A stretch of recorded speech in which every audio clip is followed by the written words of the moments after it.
बिस्मिल्लाहिर्रहमानिर्रहीम। बेटा, आज के लेक्चर में हम रैशनल नंबर्स को डिस्कस करेंगे और इर्रेशनल नंबर को in the form of decimal fraction. Last time जब हमने रैशनल नंबर को पढ़ा था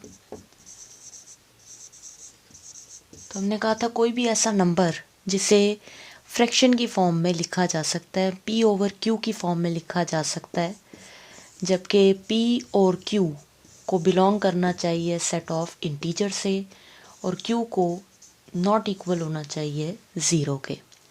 जबकि इर्रेशनल नंबर के लिए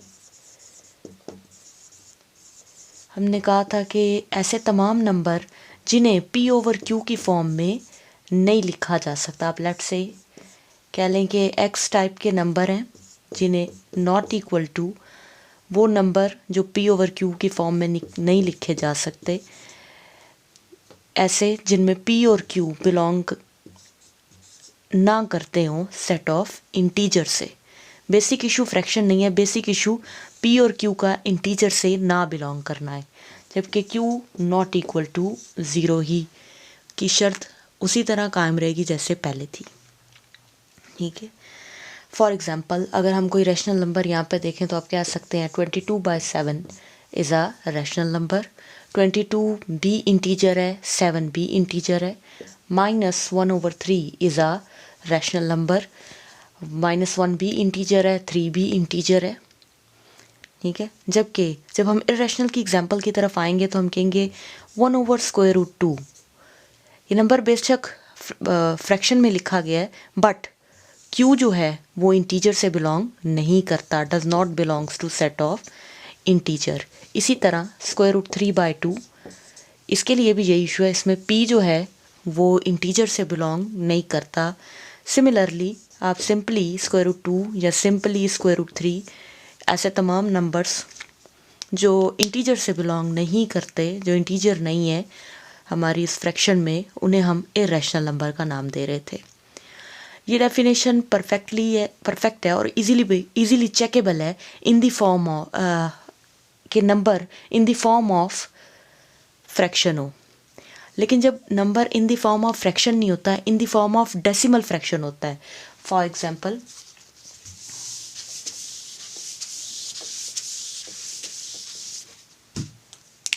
जैसे 22/7 है, इसे अगर हम फ्रैक्शन फॉर्म में लिखें तो 3.14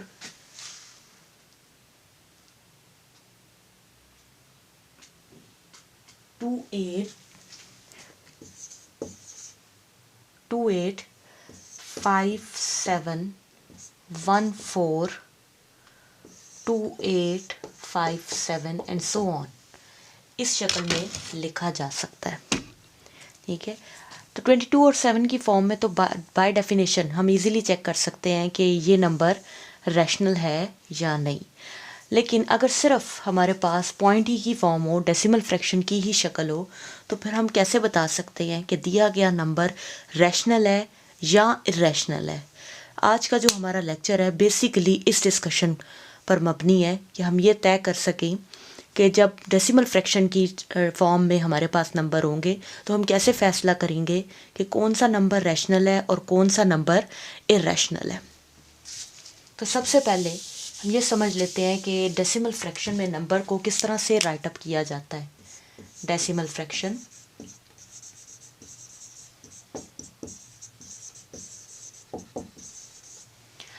फ्रैक्शन में जब भी हम किसी नंबर को लिखेंगे तो वो हमेशा दो हिस्सों पर मबनी होता है। 3.5, 4, 7, 8, 9 एंड सो ऑन, इस तरह से एक डेसिमल फ्रैक्शन लिखी जा रही है। डेसिमल फ्रैक्शन का पॉइंट से पहले वाला पार्ट बेसिकली कोई इंटीजर है, सिंपल इंटीजर। अगर आप ये पॉइंट वाली वैल्यू को मिटा दें, रेस कर दें, तो 3 इज़ एन इंटीजर, हमें कोई डाउट नहीं है इस बात पर। तो इसी वजह से इस पार्ट का नाम इंटीग्रल पार्ट है, जबकि पॉइंट के बाद वाला हिस्सा हमारे लिए डेसिमल पार्ट है। ठीक है, डेसिमल फ्रैक्शन की जो टाइप्स हैं वो बेसिकली जो डेसिमल पार्ट है उस पर डिपेंड करती हैं। डेसिमल पार्ट किस तरह का होगा तो कैसी टाइप होगी, एक्चुअल डिस्कशन यही है। हम डेसिमल फ्रैक्शन को दो मेजर कैटेगरीज में डिवाइड करते हैं। एक को नाम देते हैं टर्मिनेटिंग डेसिमल फ्रैक्शन, जबकि दूसरी को non terminating decimal fraction. Basically terminating decimal fraction ऐसी फ्रैक्शन है जिनमें पॉइंट के बाद डेसिमल पार्ट फाइनाइट है। कि आप नंबर को डिवाइड करते हैं एक स्पेसिफिक टाइम के बाद जो नंबर है उसका रिमाइंडर 0 आ जाता है, या ये कह ले पॉइंट के बाद एक खास नंबर तक वैल्यू आती है, उसके बाद वैल्यू नहीं है, डेसिमल पार्ट आगे फर्दर मूव नहीं कर रहा। तो इस किस्म की जो डेसिमल फ्रैक्शन है उन्हें हम टर्मिनेटिंग डेसिमल फ्रैक्शन का नाम देते हैं। फॉर एग्ज़ाम्पल, अगर हम डिवाइड कर दें 5 को 8 से, तो आप डिवाइड करके देख भी सकते हैं। 5 को जब 8 से डिवाइड करेंगे तो क्योंकि 5 छोटा है 8 से, सो पॉइंट लगाएंगे, पॉइंट की मदद से 0, 8 6 48, रिमाइंडर के तौर पे 2, फिर पॉइंट की मदद से 0, 8 2 16, रिमाइंडर 4, फिर पॉइंट की मदद से 0, 8 5 40, और इस केस में रिमाइंडर 0 आ गया। रिमाइंडर 0 आ गया तो पॉइंट के बाद हम 6 2 5 पर आकर रुक गए हैं। ठीक है, तो इस किस्म की जो एग्जांपल है 0.625, बस पॉइंट के बाद 5 हमारा लास्ट डिजिट है, 5 पे आने पर हमारे पास रिमाइंडर 0 आ रहा है। सो हम कहेंगे कि ये जो फ्रैक्शन है हमारे पास ये टर्मिनेटिंग डेसिमल फ्रैक्शन है। तो टर्मिनेटिंग डेसिमल फ्रैक्शन के लिए हम बस यही बात करेंगे कि ऐसी डेसिमल फ्रैक्शन जिसमें डेसिमल पार्ट इज फाइनाइट।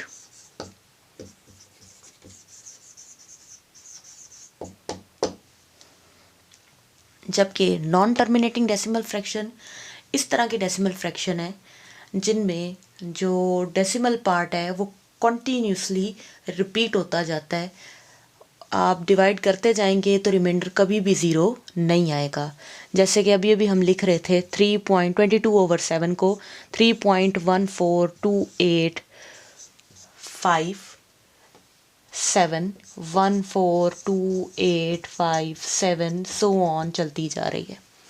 तो इस किस्म की फ्रैक्शन डेसिमल फ्रैक्शन जिनमें डेसिमल पार्ट इन्फिनिट है उसे हम नॉन टर्मिनेटिंग डेसिमल फ्रैक्शन का नाम देंगे। डेसिमल पार्ट इज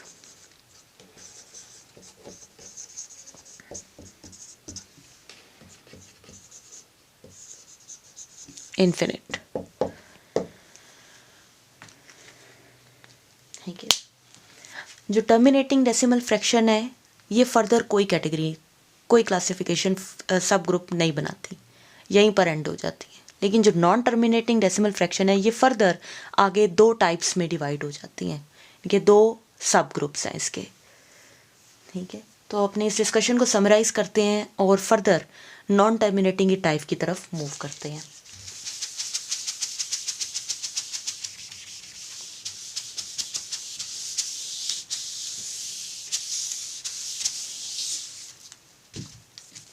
तो बेसिकली डेसिमल फ्रैक्शन 2 टाइप की हैं, terminating decimal fraction and non terminating decimal fraction. Terminating आगे से कोई टाइप नहीं रखती, जबकि नॉन टर्मिनेटिंग की फर्दर 2 टाइप्स हैं। 2 टाइप्स में एक को हम कहते हैं recurring non terminating decimal fraction और दूसरी नॉन रिकरिंग।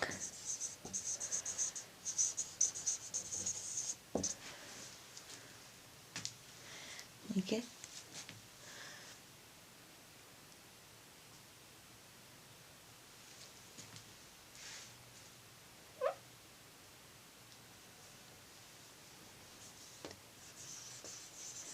रिकरिंग। रिकरिंग के लिए सम टाइम वर्ड पीरियोडिक भी इस्तेमाल होता है, पीरियोडिक। ठीक है, तो रिकरिंग का अगर आप लफ्ज़ी मानी देखें या पीरियोडिक का, तो वो होता है किसी भी ऐसी चीज़ के लिए इस्तेमाल किया जाता है जो अपने आप को बार बार रिपीट करती है। तो recurring term, non terminating recurring decimal fraction से भी हमारी मुराद ऐसी डेसिमल फ्रैक्शन है जिसमें डेसिमल पार्ट में जो नंबर इन्वॉल्व हैं वो कॉन्टीन्यूसली अपने आप को रिपीट करते हैं।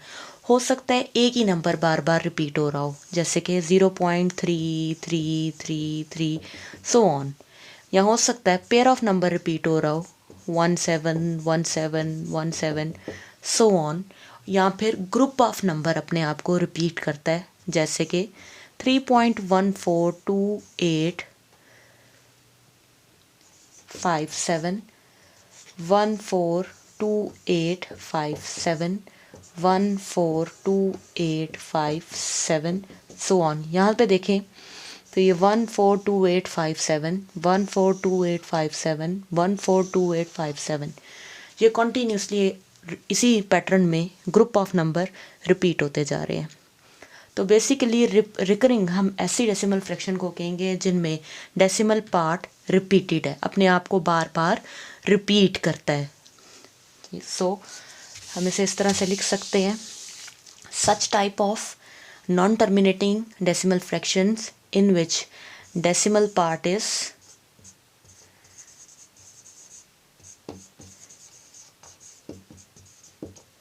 repeated। डेफिनेटली ये नॉन टर्मिनेटिंग है तो वो इन्फिनिट भी है, इन रिपीटेड एंड इन्फिनिट। ठीक है, डेसिमल पार्ट रुकता भी नहीं है और बार बार एक नंबर, दो या ग्रुप ऑफ नंबर अपने आप को रिपीट करते हैं। इसके बाद नॉन रिकरिंग पे चले जाते हैं। तो नॉन रिकरिंग में बेसिकली वो होंगे जिनका डेसिमल पार्ट रिपीट नहीं होता। डेफिनेटली ये नॉन टर्मिनेटिंग की टाइप है, तो ये इन्फिनिटी है, इन्फिनिट है लेकिन कोई रेपिटेशन नहीं है। So such in which decimal part is not repeated. ये कह लें कि इनमें आप रिपीटेड में आप अंदाज़ा कर सकते हैं कि पॉइंट के बाद अगर 0.333333 जा रहा है तो मैं गेस कर सकती हूँ कि नेक्स्ट नंबर भी एक्चुअली 3 ही है, उससे नेक्स्ट भी 3 ही है, उससे नेक्स्ट भी 3 है। लेकिन नॉन रिकरिंग में हम ऐसा कोई अंदाज़ा नहीं लगा सकते। और इसकी सबसे अच्छी एग्जांपल पाई है। अगर आप पाई की वैल्यू अपने कैलकुलेटर से कैलकुलेट करें तो वो वैल्यू आ जाएगी 3.141592654। क्योंकि कैलकुलेटर पे मैक्सिमम 9 डिजिट ही लिखे जा सकते हैं, इसलिए ये यहीं पर एंड होती है। लेकिन अगर आप कैलकुलेटर की बजाय कंप्यूटर पर ये वैल्यू कैलकुलेट करेंगे, यानी कि अपने कंप्यूटर पे पाई लिखकर अब कंप्यूटर कैलकुलेटर को देंगे, इक्वल दबाएंगे, तो पॉइंट के बाद तकरीबन 5 लाख या उससे भी ज़्यादा वैल्यूज़ इस वक्त जो सुपर कंप्यूटर हैं वो कैलकुलेट करते हैं।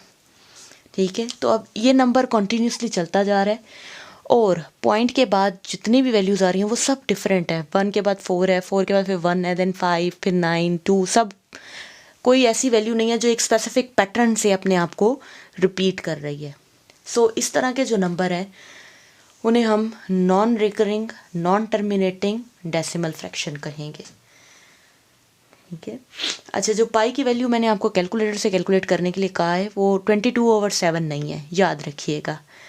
कैलकुलेटर पर आपका जो साइंटिफिक कैलकुलेटर होता है उस पर पाई का बटन मौजूद होता है, उसे इस्तेमाल करें और वहाँ से पाई की वैल्यू निकालें तो ये वैल्यू आएगी।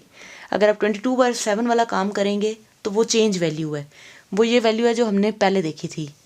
अभी मैंने पहले एक वैल्यू लिखी हुई थी 3.142857 142857 एंड सो ऑन, जिसमें 142857 रिपीट हो रहे हैं। तो एक्चुअली ये वैल्यू बराबर है 22/7 के।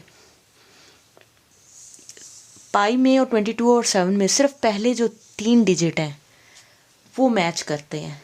तो बेसिकली ये पाई जो है ये आप कह लें 22 और 7 जो है ये पाई की अप्रॉक्सीमेटेड वैल्यू है, ठीक है। एक्चुअली ये पाई के बराबर नहीं है, नियरली इक्वल है, ठीक है। इससे बेटर अप्रॉक्सीमेशन भी है जो हम इस्तेमाल करते हैं पाई के लिए। जो बेटर अप्रॉक्सीमेशन है उसकी वैल्यू 3551113 है। जब इसको डिवाइड करते हैं तो जो डेसिमल पॉइंट है उसमें ऑलमोस्ट पहले 6 डिजिट एक जैसे आते हैं, जिनमें से 5 पॉइंट के बाद और एक इंटीजर वैल्यू है, ठीक है। अगर आप इसे डिवाइड करेंगे तो ये इसकी वैल्यू और पाई की वैल्यू में इतने डिजिट कॉमन है, एक जैसे हैं। तो अब ये कह सकते हैं कि 22 और 7 पाई की अप्रॉक्सीमेशन है और 355/113 पाई की ज़्यादा अच्छी अप्रॉक्सीमेशन है, ठीक है। तो फिर बेसिकली हमने ये सीखा कि अगर डेसिमल फ्रैक्शन है तो डेसिमल फ्रैक्शन दो तरह की है, terminating and non terminating. Terminating further categorise नहीं होती, टर्मिनेटिंग के आगे से कोई टाइप नहीं है, जबकि नॉन टर्मिनेटिंग डिवाइड हो जाती हैं आगे दो कैटेगरीज में, रिकरिंग एंड नॉन रिकरिंग। तो रिकरिंग के लिए हम पढ़ेंगे recurring non terminating decimal fraction, non recurring non terminating decimal fraction. तो अब बात करते हैं कि हमें कैसे पता लगेगा कि कौन सी रैशनल है और कौन सी इरेशनल।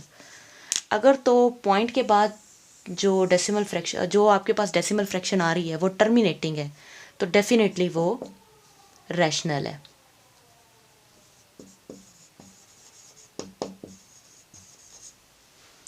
ठीक है। आप देखें ना, आपने हमेशा बचपन से ये बात सीखी है, अगर आपके पास नंबर है 6.5 तो आप इसे फ्रैक्शन में कन्वर्ट कर लेते थे इजीली। किस तरह से? 6 पॉइंट को रिप्लेस करके उसकी जगह 1, जितने आगे डिजिट होते थे उतने 0। तो ये सिंपली P/Q की फॉर्म में लिखी जा रही है, रैशनल की डेफिनेशन ओबे करती है। तो कोई भी ऐसी डेसिमल फ्रैक्शन जो टर्मिनेटिंग है, मींस पॉइंट के बाद वैल्यू लिमिटेड है, फाइनाइट है, तो उसे हम इजीली इस शक्ल में कन्वर्ट कर सकते हैं। जबकि जो नॉन टर्मिनेटिंग है, नॉन टर्मिनेटिंग में हमारे पास दो कैटेगरीज हैं। इसमें जो रिकरिंग की कैटेगरी है ये भी रैशनल है। रैशनल डेसिमल फ्रैक्शंस को इजीली कन्वर्ट किया जा सकता है फ्रैक्शनल फॉर्म में, P/Q की फॉर्म में। 3.142857 इसकी अच्छी एग्जांपल है, 22 और 7, ठीक है। तो जितने भी रिकरिंग होंगी हम उन्हें भी इजीली कन्वर्ट कर सकते हैं रैशनल नंबर्स में, जबकि सिर्फ और सिर्फ non terminating non recurring irrational है। तो इसमें याद रखना मुश्किल नहीं है, ठीक है। अगर डेसिमल फ्रैक्शन है तो डेसिमल फ्रैक्शन में सिर्फ एक ही टाइप है जो इरैशनल है, और वो कौन सी है? Non terminating non recurring decimal fraction. जबकि टर्मिनेटिंग भी रैशनल है, recurring non terminating decimal fraction भी रैशनल है।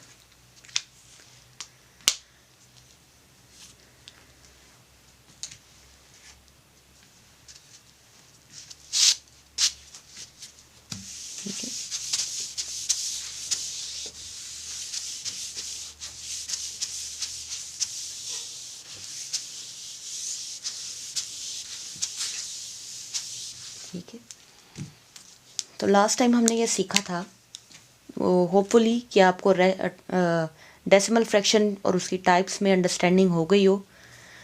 लास्ट टाइम हमने देखा था कि हमारे पास जो रैशनल नंबर है जिन्हें हमने Q से रिप्रेजेंट किया था, और जो इरैशनल नंबर है जिन्हें हमने Q' से रिप्रेजेंट किया था, जब इन दोनों का सेट्स का यूनियन लेते हैं तो हमारे पास जो सेट आता है वो है सेट ऑफ रियल नंबर।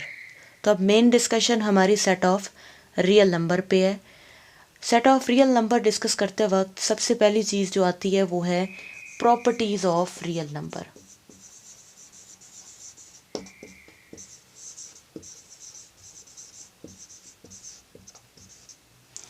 हमने रियल नंबर्स की प्रॉपर्टीज़ डिस्कस करनी है, तो प्रॉपर्टीज़ डिस्कस करते वक्त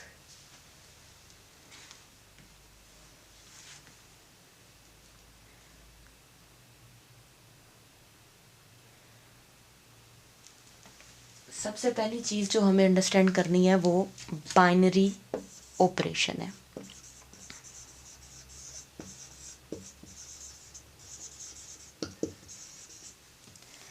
नहीं, सिंपल अल्फाज में बाइनरी ऑपरेशन से आप बहुत पहले से आगाह हैं, अपनी प्राइमरी क्लासेस से आगाह हैं। देखें, आप हमेशा 3 और 5 दो नंबर्स को ऐड करते हैं, ठीक है। ऐड करने के लिए आपको एटलीस्ट 2 नंबर चाहिए होते हैं, ठीक है। देखिए, हम एक नंबर को तो ऐड नहीं कर सकते। डेफिनेटली अगर मुझे ऐड करना है तो ऐड तभी होता है जब कम से कम 2 या 2 से ज़्यादा नंबर हो, ठीक है। तो इन 2 नंबर को जो चीज़ कनेक्ट कर रही है, जो ऑपरेशन आपने अप्लाई किया है, बेसिकली एडिशन, बाइनरी ऑपरेशन के नाम से जाना जाता है, ठीक है। ऐसे तमाम ऑपरेशन जिन्हें आप 2 नंबर्स के दरमियान इस्तेमाल करते हैं वो हमारे लिए बाइनरी ऑपरेशन है।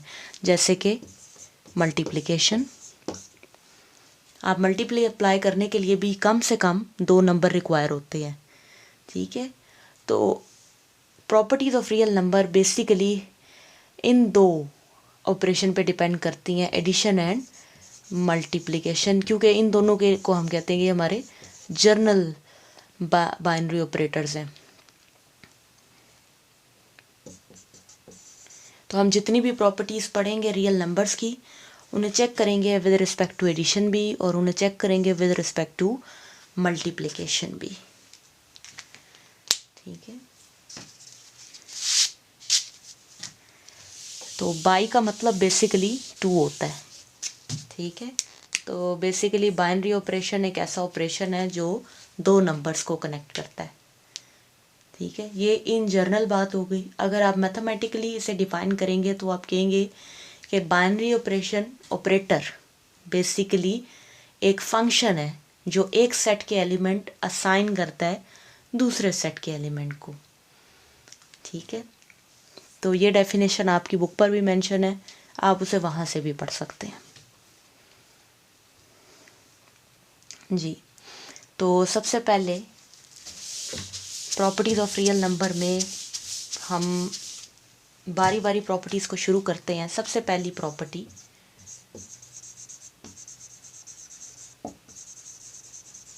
कॉम्यूटेटिव लॉ, ठीक है। देखिए, प्रॉपर्टी का जैसा नाम है, एक्चुअली प्रॉपर्टी काम भी वैसा ही करती है, ठीक है।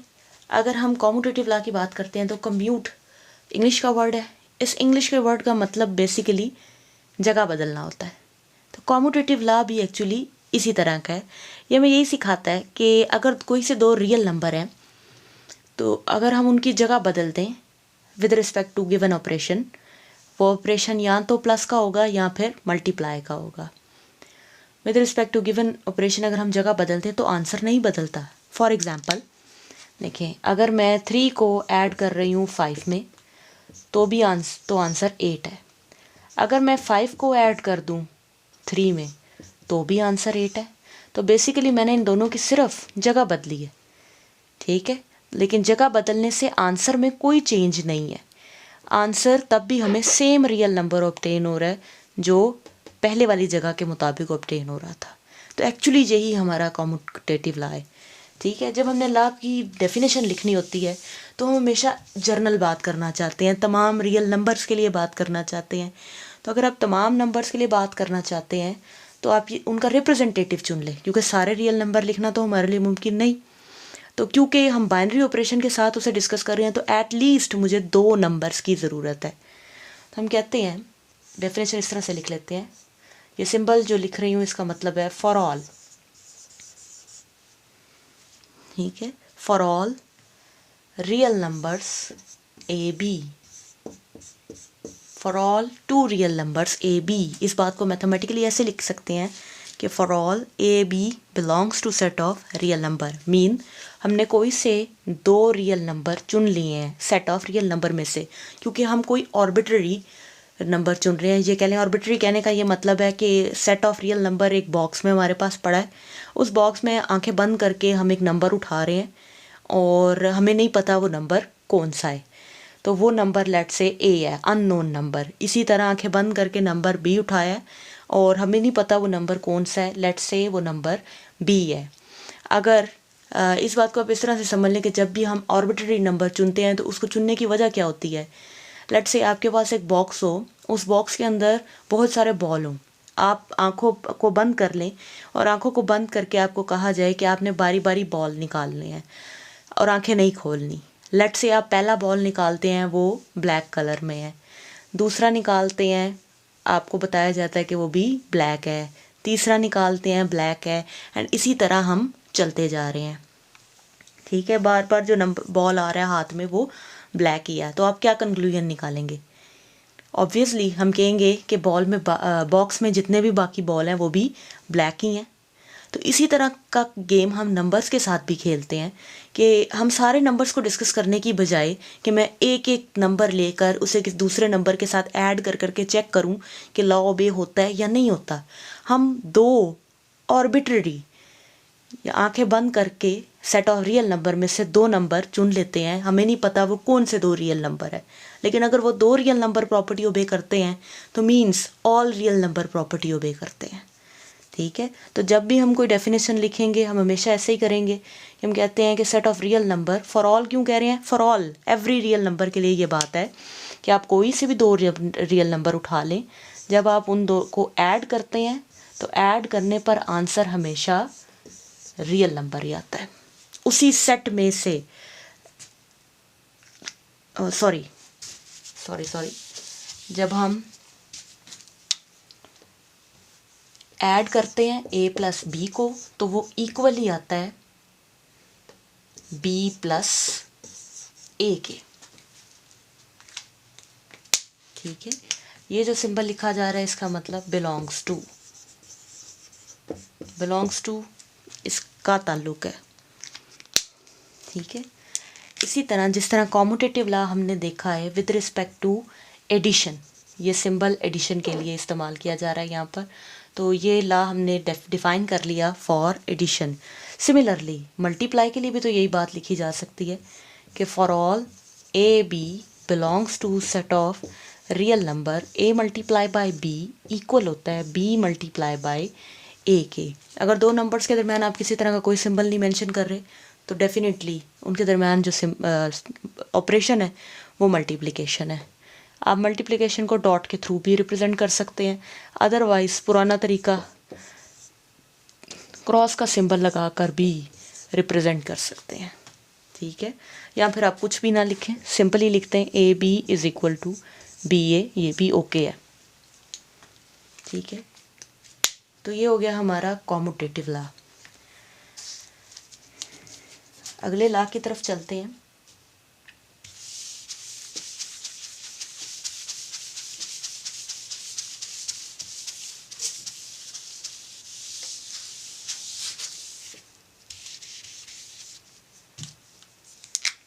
Number 2, associative law.